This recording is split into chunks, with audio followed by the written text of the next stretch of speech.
Hey, what's going on, everybody? It's your man, Russ, Mr. Homesick Buckeye. I'm back with you.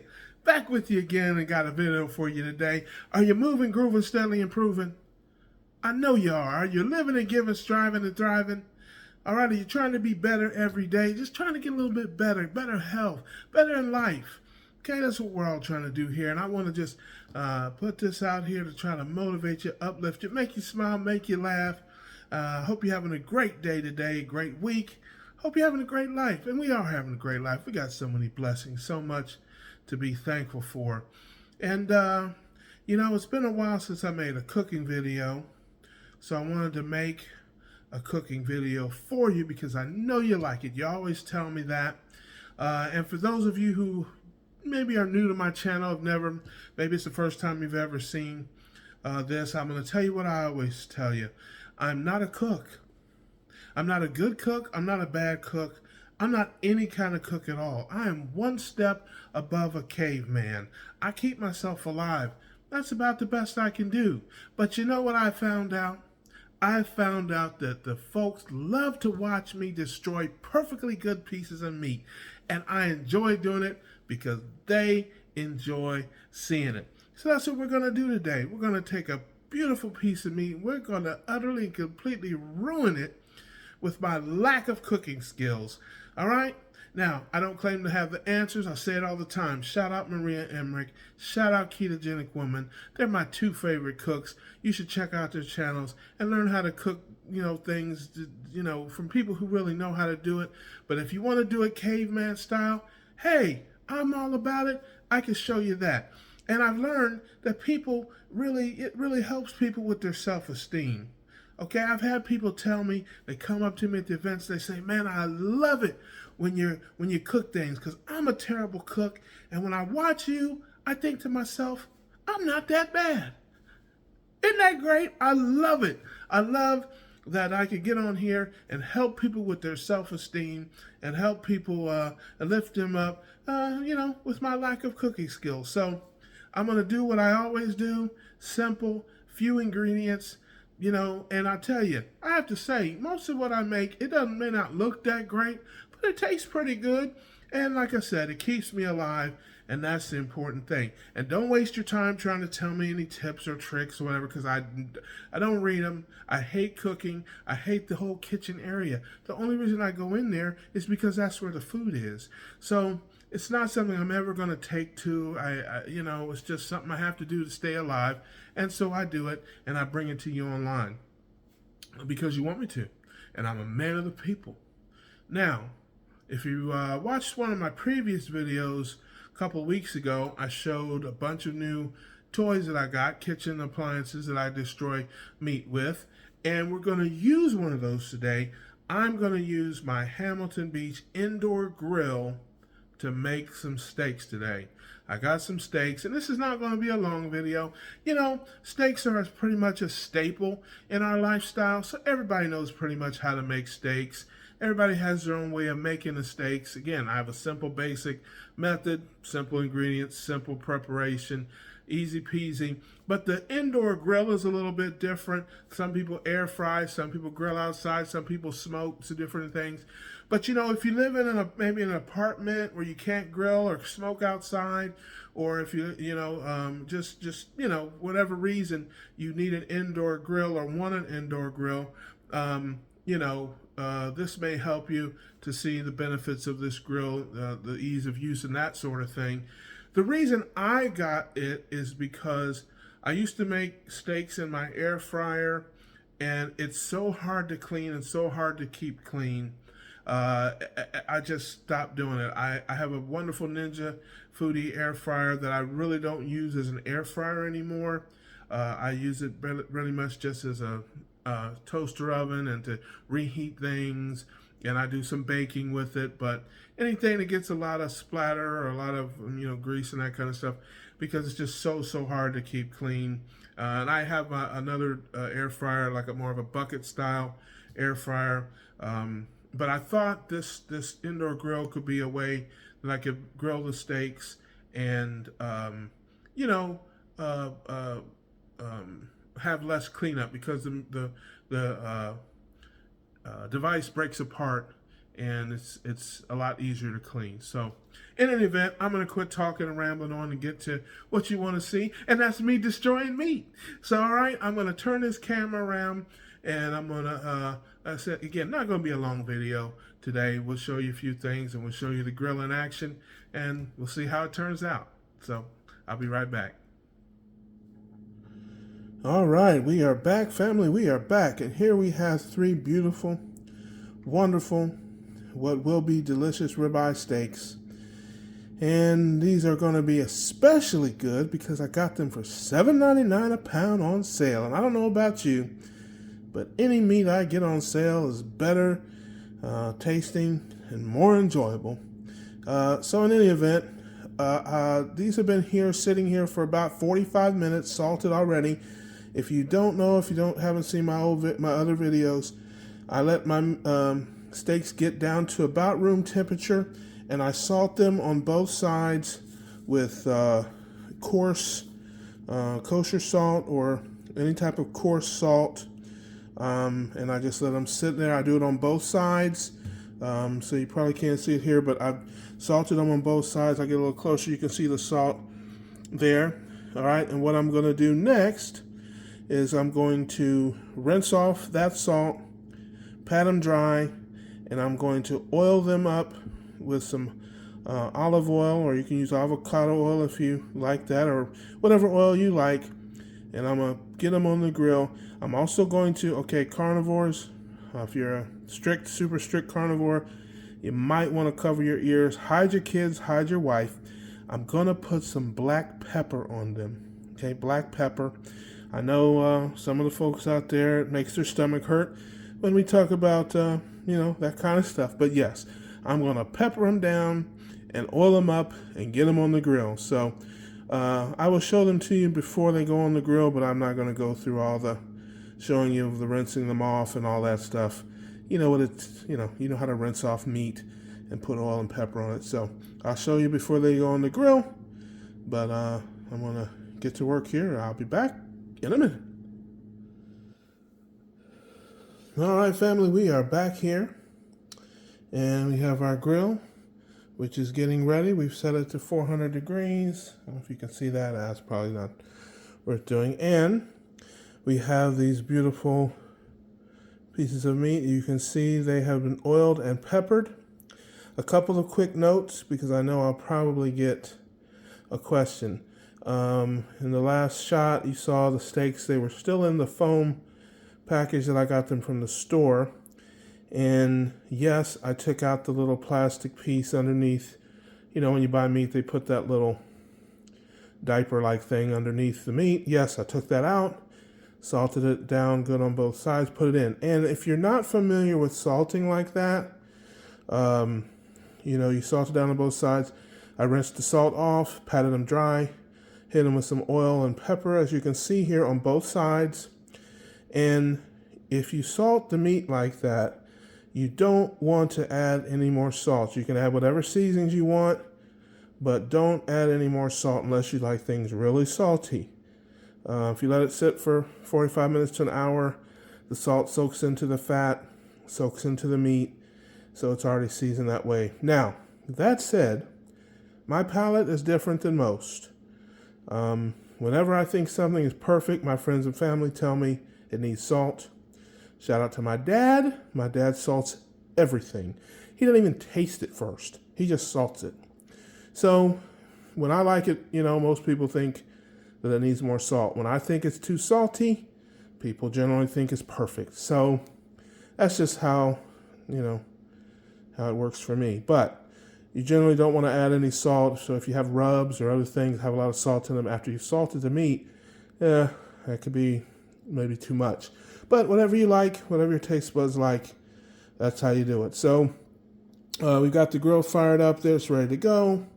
And I'm going to put a couple of these on the grill here, get the party started. And so I'm going to put this thing down, do it, and I will show you what goes on here in a couple minutes. Be right back. Right. We are back. I have put these 2 steaks on the grill. I'm guessing you can hear that. I'm going to open it up just for a minute so you can see the inside. And there you have it. You can hear and see. Not a lot of smoke, which is ideal, obviously, but it's not yet. It's just started cooking. But we're going to close this back down, and I will let them go, and then I will show you what they look like after I flip them. I'm going to try to get these to about 140 degrees. That's about where I like my steaks. I'm not that picky. Anywhere between 140 and 150 works for me. About 145 is fine. Again, I'm not super picky. I know some people are, but I'm not. So we're going to let these go for a few minutes. I'm going to flip them over. I'm going to find my thermometer, my meat thermometer there, and I will see you in a minute. Okay, family, we are back. As you can see, I have flipped over these wonderful pieces of meat. I don't know how long they were on, but I waited till they got to about 100 degrees, and I flipped them.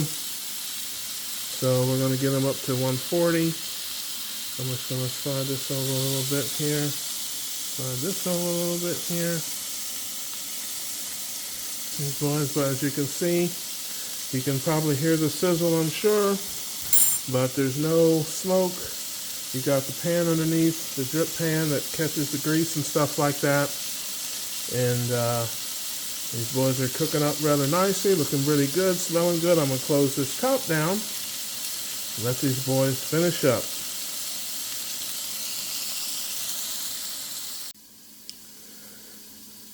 Well, what have we here? 2 delicious ribeye steaks that are all done. We cooked them up to about 140, took them off. They are now chilling out. Their cousin is already on the grill. There you can see the last one of the crew. So he will be wonderfully delicious in a little bit, and I'm going to let these sit for a minute, then we'll cut into them. I may wait till that last one's done before I get into that. That's probably what I'll do.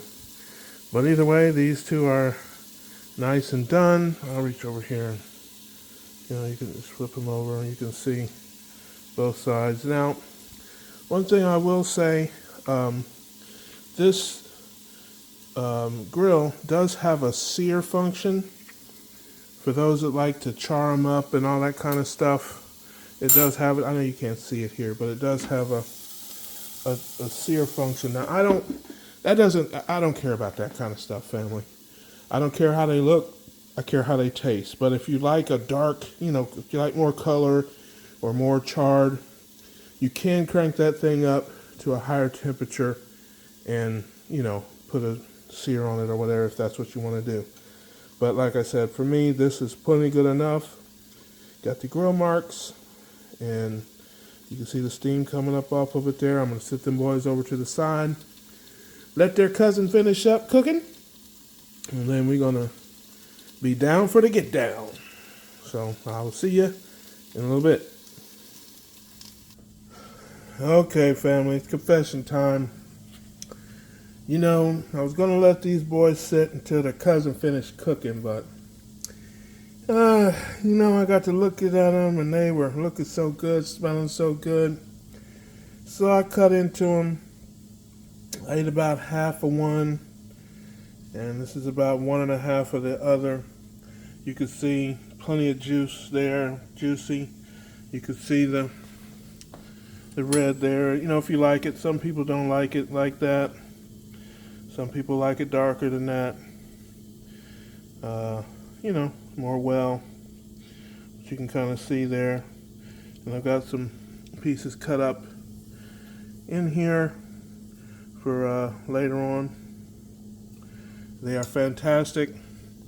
They're delicious. This one right here, he ain't gonna make it to the dish, but I'm not gonna eat him right now because I don't want to be lip smacking on camera. That's rude.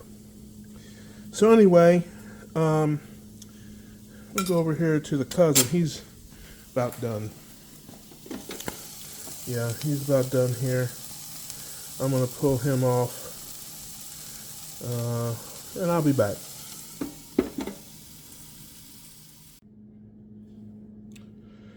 All right. I wanted to just show you the last piece that came off the grill. The last piece of meat. You can kind of see where we're at with the coloring. It's about perfect the way I like it. If you like it more done, then make it more done. But I like it about this, around 140 degrees or so. Kind of a medium. And it might be a little less than medium. But anyway, it's about like I like it.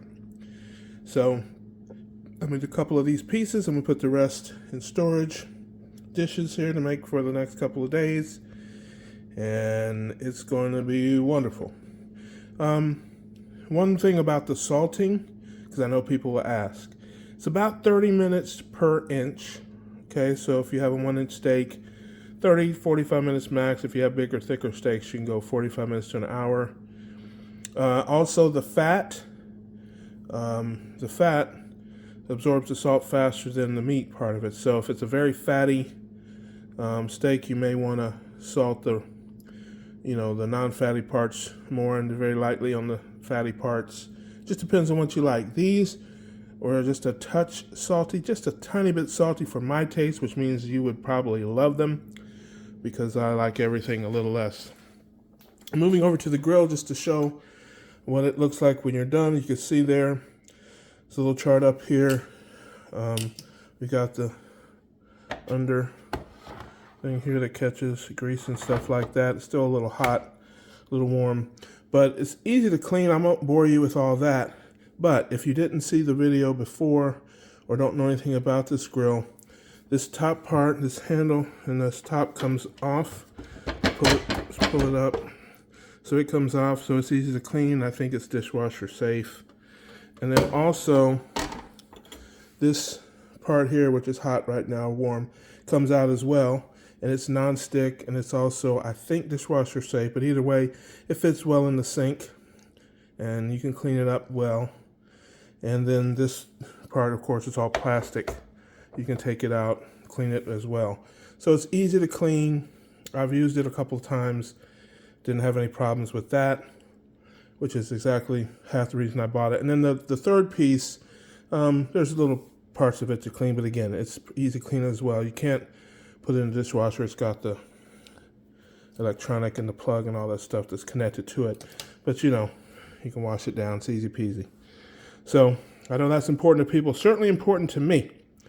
So in any event, I'm going to turn this camera around, say a few words, and we are done with this video. Hey, we're done. I've totally destroyed those pieces of meat for you. I hope you enjoyed that video. I hope you enjoyed that. I hope you found something useful out of it. If I also want to add, I'm an Amazon affiliate. If you like that indoor grill, holiday season's coming up. Maybe it might be a gift for somebody. Maybe it'll be a gift for yourself. As you can see, it's easy to operate. Works pretty well. No smoke. Easy to clean. I am an Amazon affiliate, and I have a link in the description of my video to it. If you want to buy one of them, you can click that link, and they send me a couple of bucks, a little commission. I appreciate that. If you want to support the channel, I appreciate that if you use the link and let folks know about that. I'm also working on, hopefully it'll be done in a couple weeks' time, a website with all of the products that I use, both in my daily life, eating, a lot of the products that I eat, things that I use, supplements, things like that, and also all of the products that I cook with, as well as all the products that I use to make my videos, my lights, different things like that. So, because people do ask me from time to time about that kind of stuff, so I'm working on a website where you can go there and if you want to buy any of those products. Again, I get paid a little commission when you click on the link and buy it through my channel. So in any event, but in the description I will have links to all kind of different things, the different things I use and all that. I'm gonna put them in the description until I get the website set up. So in any event, I hope you enjoyed it, family. I just want to give you content that you want to see. I want to hopefully make you smile and laugh a little bit. That's really the goal of my channel. I want to obviously show you my life, show you what I'm doing, and I want to spread this wonderful message about ketogenic living, family. It's so much more than just losing weight. Yeah, we're losing weight, we're feeling great, but if you've got problems with infertility, if you got problems with dementia or Alzheimer's, if you got skin, disorders, if you've got mental health issues, if you got diabetes or high blood pressure or so many other things, autoimmune disorders, man, ketogenic living is where it's at. Ketogenic living has helped so many people. It certainly helped me change my life. And I just want to share that message with everybody. This channel and everything I do on this channel is about evangelism, spreading this word to everybody that, ketogenic living, I believe, can benefit you. So give it a shot, give it a try. Again, share, like, subscribe, send me questions, send me emails, anything you think that'll help you or anything that'll help anybody to help them get on this keto road with us or help them stay on this keto road with us. I'm all about it. That's it's very important. So once again, keep moving, grooving, steadily improving. All right, I want you to remember that progress is more important than perfection. You can't be perfect, but you can always make progress. All right, I want you to live and give. I want you to keep striving and thriving. And as always, I wish you all the best. I will see you on the next one.